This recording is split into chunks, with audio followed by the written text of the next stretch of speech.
Visions and vision holders are the primary way that human civilization and humanity wield the elements in current game in Teyvat. And visions are the legacy of the third descender, Nebalong, the Dragon King. Now, I highly recommend you watch my previous video before watching this one because it breaks down so much context on all of this, but don't worry if you do not, because I will briefly recap it in this video and go over what we need to know. What triggers an individual getting one? What decides which element they get? Where did visions come from? Why are they here? And how long have they been here? I'm going to be talking about all of that in this video, especially now with 5.5, Phlogiston, the Light and Void realms, the original elemental beings. One of the questions I've got asked the most with the introduction of Natlan is, what is the difference between vision holders and the original elemental beings? What's the significance? Because like the Dragon Sage told us, they taught humans how to use this elemental power, but then later Venti tells us that it's allogenes that can gain a vision and then afterwards have the potential to ascend to Celestia. So which is it? Also, I find it interesting that certain characters gain a certain element, and at first it seems random, but it's not at all. There actually is a pattern to which characters gain which element, and why that is. Especially after doing the character videos, I read a lot about how each character gained their vision, and it's actually quite interesting when you start to see a pattern depending on the element. Let's not get ahead of ourselves here, we're going to go over everything in this video. Let's start with the origin and what visions actually are. They are jeweled amulets which allow their user or obtainer to directly channel the power of one of the 7 elements bestowed by Celestia. And like Venti said very early on in Genshin, these individuals are known as allogenes, people with particularly powerful desires, ambitions, dreams, and these people have the potential to ascend to Celestia as gods themselves. Allogenes who accomplish their goal will cause the gods to receive an ambient gift. And we've also learned, especially in Inazuma with the Vision Hunt Decree, that people that actually have their visions confiscated or taken away find themselves losing ambition or going in a depressive-like state with a change of personality. So a vision is essentially a part of your being, it becomes that. And vision holders are what make up the Samsara of Teyvat. Vision holders, they're constellations in the Stella Fortuna within the fall sky, all with destinies predetermined, which is how Teyvat functions. We've talked about that a lot in the last few videos. Also, side note, you can actually see a fall sky with a crack in it within the volcano and the dragon civilization in their great city. And inside that bubble you can see it's just clouds, skies, atmosphere. Kinda resembles Teyvat on a smaller scale. Within the volcano, I wonder if the Heavenly Principles copied the dragon's technology. Just some food for thought, maybe we'll discuss that in another video. But we already learned about the elements from the Lord of Night and Natlan, stemming from the Light Realm, and the dragons the main and original elemental beings within Teyvat. The Dragon King and the 7 Sovereigns, all from the Light Realm. When the Primordial One came to Teyvat and created the first civilizations of humanity, there was no visions and vision distribution. Visions didn't even exist. But as we all know, the second who came, and then Nebalong returning with forbidden knowledge after his defeat, ignited a huge war in Celestia called the War of Vengeance, which shattered the earth and the heavens. And after the divine nails were cast to mend the land, salvaged Teyvat from the abyss and forbidden knowledge, and all of the old civilizations of humanity were pretty well all eradicated, a new world order established over time. And it's heavily implied that the Heavenly Principles ignited this new world order by inciting the Archon War, which was the beginning to establish the 7 Archons. Now, the Lord of Night told us herself that the elements are used to combat the abyss. It's something that the Heavenly Principles uses. And that is also the purpose of people selected as vision holders that can ascend to Celestia, to help protect it from the abyss and the external threats. But like I already talked about in my recent video, we got some huge lore bombs in 5.5, especially this new artifact set, which actually reveals that an Outlander came to Teyvat before the Primordial One. Long story short, this Outlander made friends with the dragons and the Dragon King, warning him of the calamities that would come, telling him and his race to leave with him. But Nebalong, the Dragon King, decided to stay with its kin, and if he was to die, his bones and his very body would be the shield that protects Teyvat for generations to come. Now, being that the dragons are the original elemental beings and that the Gnosis are the remains of the third descender, and now with this new quest, the Dragon Sage actually states that Nebalong came back after leaving in his defeat, descended back to Teyvat, he can very well be the third descender, pretty well confirmed at this point. And the Gnosis, the elemental authority, harnessed from his body, his Outlander friend, who I very heavily think is the second who came. Again, watch this video and go into way more detail, but long story short, Nebalong's wishes were his bones in his body to protect the land after he was gone. And Neuvillette in his voice lines already confirms that the primordial one and the second who came worked together to create the Gnosis from the third descender's remains. They had to put Nebalong out of his misery because when he did return, he was unsalvageable, he was corrupted by the abyss. He went mad. Many benevolent and good beings in Teyvat go mad. Even in Inazuma recently, we learned that the Raiden Shogun had to put her friend Chiyo, her Oni friend, out of her misery after being corrupted. So this new artifact set along with the 5.5 Dragon Quest in Natlan pretty well confirmed the second and third descenders. And Nebalong's legacy is the Gnosis. And from the Gnosis, the Archons gain their elemental authority in the new world order of Teyvat. A clean slate and a restart for humanity, but only now a new system implemented.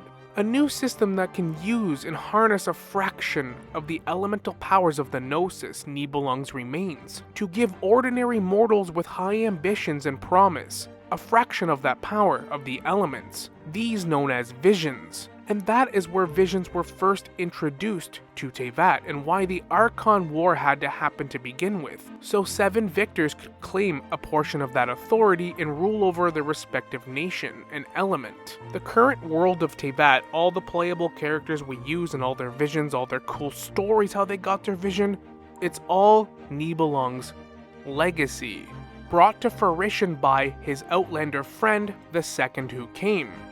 And this is the true origin of the vision, to coincide with the rise of the Seven, to suppress the world's original order in place of the Heavenly Principles' absolute authority, which the Heavenly Principles could no longer maintain by themselves after being gravely injured during the Great War of Vengeance, incited the Archon War, and once the Seven were established, they were given the stolen portions of the elemental authorities, which the Heavenly Principles took from the Sovereigns when they first descended to Teyvat long ago. The 7 Archons then were the absolute authority of that element along with their Gnosis, and were also given the duty of giving visions, a fragment of their power as a gift to anyone powerful enough with powerful desires or ambitions. And that's where it gets interesting because vision bearers' destinies are mapped by their constellation. Again, we've talked about that a lot in this channel, but I'll say it again, the waypoints. Every single waypoint you can teleport to maps out a constellation of a vision holder, all the playable characters. A person's constellation can affect the world thousands of years after their death, and these so-called destinies of these characters may be intentionally designed, like we've talked about many times. Everyone connected within the false sky, their constellations and Irminsul neurologically like a hive mind, like a giant computer within the false sky. Even the Narcissus and Croints believed that obtaining a vision is to sell oneself to the fate of this world, and fate being a huge part of what makes up Teyvat. Now there is a wide variety of different vision holders, and just obtaining a vision itself does not grant you complete mastery over the element.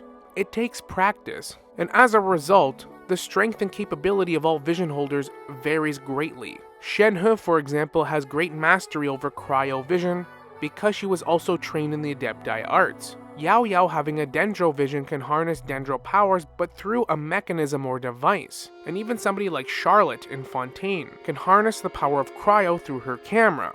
Vision holders are the only people in Teyvat that can also withstand being in somewhat hostile environments like the Withering Zones in Sumeru, and is known to actually give you physical strength. A good example of this is Sayu. Once she gained her animo vision, she could lift a claymore that was bigger than her. She could not do this before gaining her vision. So if allogenes and future vision holders are all mapped out through the constellation and their fates already designed, predetermined by the Heavenly Principles, as is the way within the false sky, that's all fine and dandy, but why? Why is this happening now after the War of Vengeance? Well, it's because the Abyss. And because, like I said, the Heavenly Principles was obviously injured during that Great War. Things did not go so well with the first wave of humanity, the first civilizations. We're learning so much about the earlier days of humanity on Teyvat, along with the old dragon civilizations that were much more advanced and civilized than we ever realized. But in order to prevent the War of Vengeance or a cataclysmic event like that to ever happen again, think of vision holders, allogenes as Venti calls it, people singled out by Celestia to possibly ascend, their fates already predetermined as getting a promotion, recruitment. If you can take a sliver of the Archon's elemental authority for yourself and wield that power, then you can effectively fight against the Abyss or other threats that might breach Teyvat's false sky, its borders, rather than make the mistakes of the first civilizations that were isolated and knew next to nothing about why they were here and what was going on in the big picture along with the dragons. The dragons already hinted towards showing the original humans elemental powers, but the original elemental powers, like phlogiston.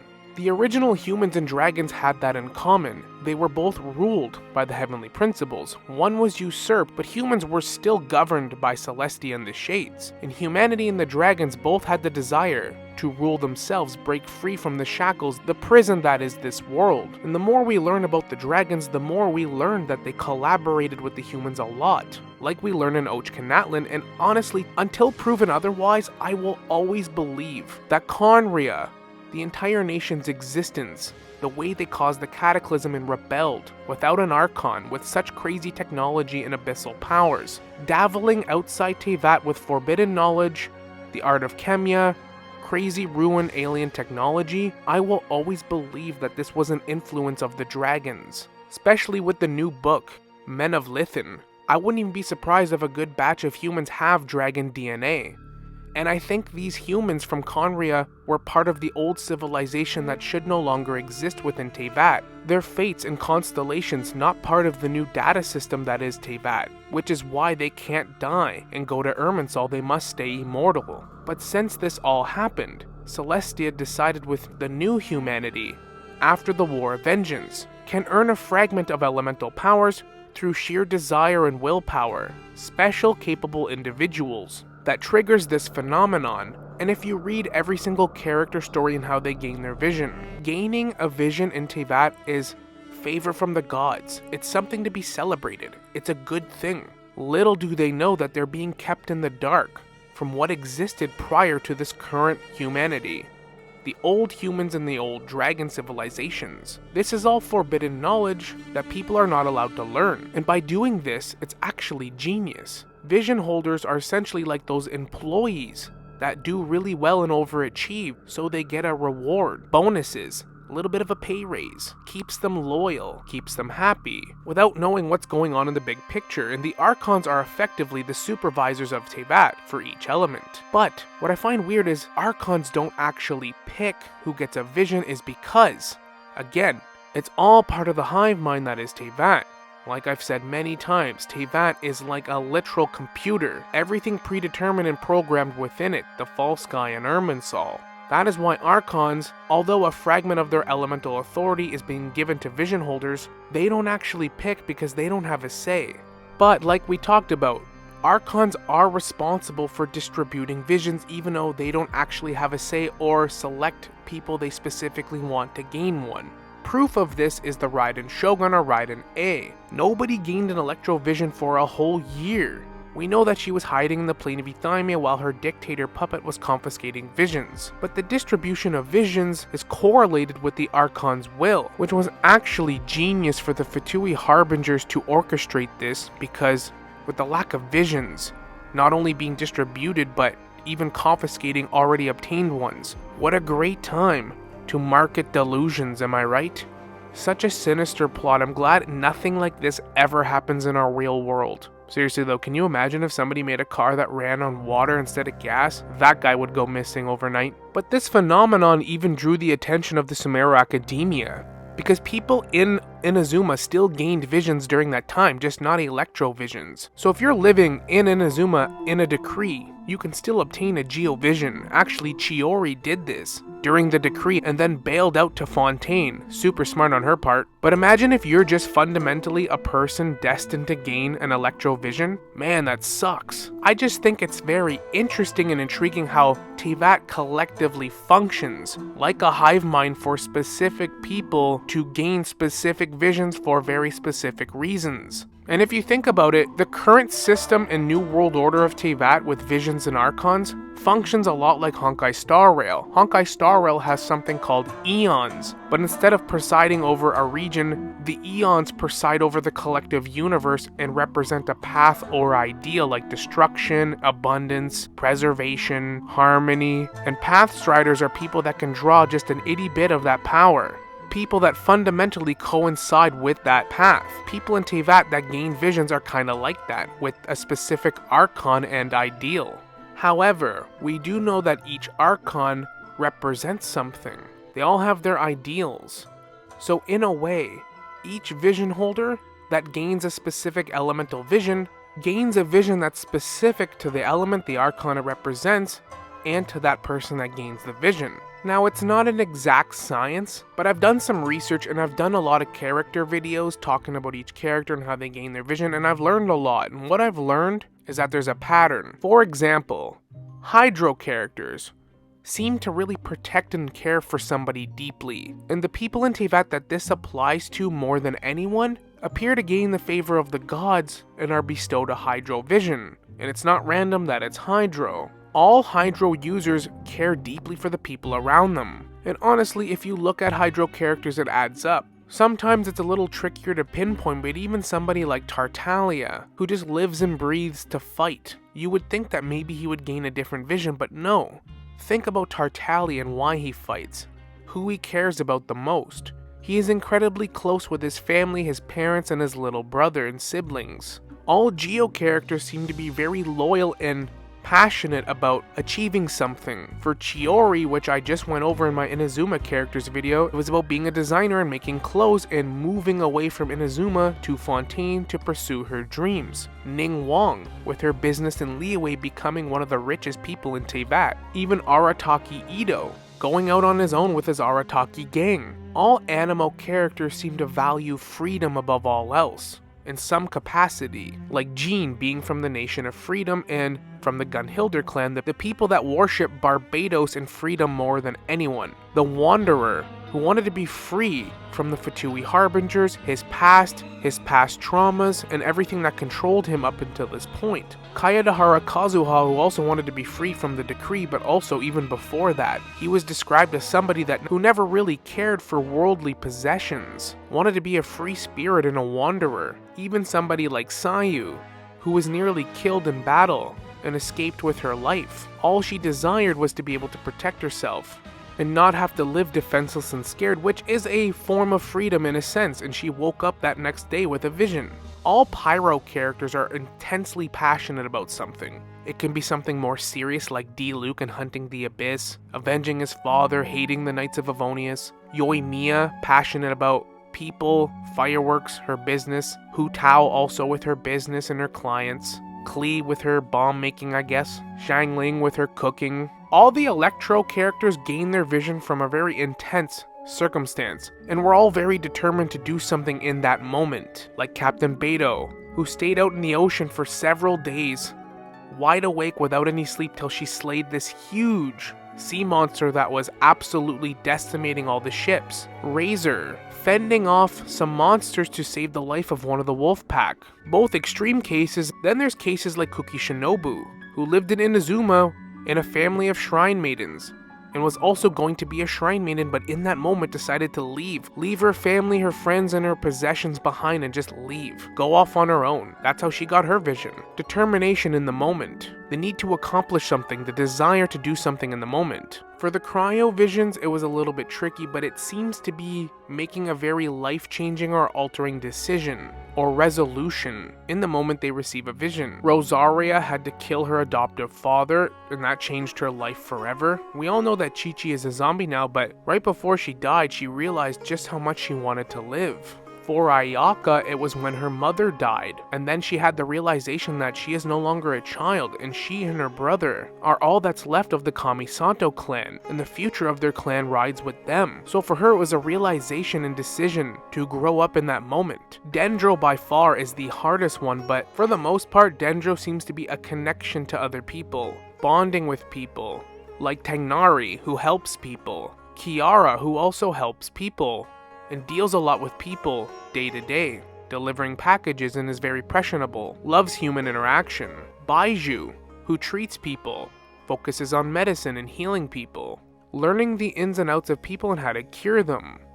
And even somebody like Alhaitham, that isn't really somebody you would associate with being connected with people or bonding with people. The guy literally gained his vision while studying the subject of human connection and connecting with other people. Obviously, this is not an exact science, but there is a correlation between the individual, them gaining a vision, what they actually do to trigger it, whether it be something life-changing or something that you would think is pretty minuscule, and what actually determines the vision that they get. People that are now vision holders, favored and chosen by the gods, according to anyone within Teyvat. But in reality, they are chosen as potential candidates to ascend to Celestia to aid and help in the good fight. Recruitment at its finest. While the old ways of using elemental energy are all but forgotten until we go sticking our nose in places and digging up the truth. Visions are the elemental powers in Teyvat. But at the end of the day, I just think it's very interesting what visions actually are, their true intentions by the heavenly principles, and what actually determines who gains a vision. If you think about vision holders as well and how their fate and destiny is mapped out within the stars, their constellations, it puts more context as to how you summon characters in this game. Multiple copies of the same character over and over again like a Samsara. And the Stella Fortuna is what makes up their constellations. It seems that the heavenly principles even wants their vision holders to have C6 apparently. But let me know your thoughts in the comments, especially when it pertains to how certain characters gain a vision. And lastly, let me know which vision or which element you would pick if you got to choose.